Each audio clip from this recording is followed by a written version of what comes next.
সর্বপ্রথম আমরা অক্লান্ত পরিশ্রমের মধ্যে দিয়ে আমার রাজৌর মাদারীপুরের সর্বস্তরের মানুষ এবং আমার দলের নেতাকর্মীরা আজকের যে পরিশ্রমের মধ্যে দিয়ে অক্লান্ত পরিশ্রমের মধ্যে দিয়ে আজকের যে বিজয়টা আসছে, আমি মনে করি এই বিজয়টা একমাত্র রাজৌর এবং মাদারীপুরের দুই আসনের মানুষের এবং জনগণের।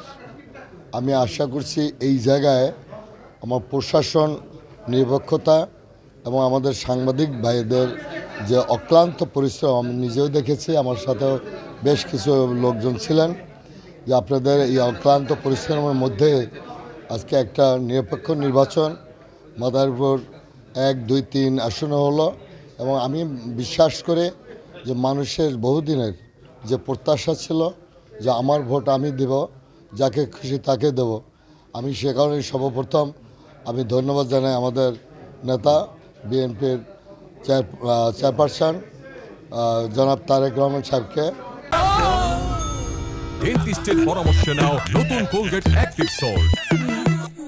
ধন্যবাদ জানাই আমাদের সুযোগ্য মহাসচিব মির্জা ফখরুল ইসলাম আলমগীর সাহেবকে।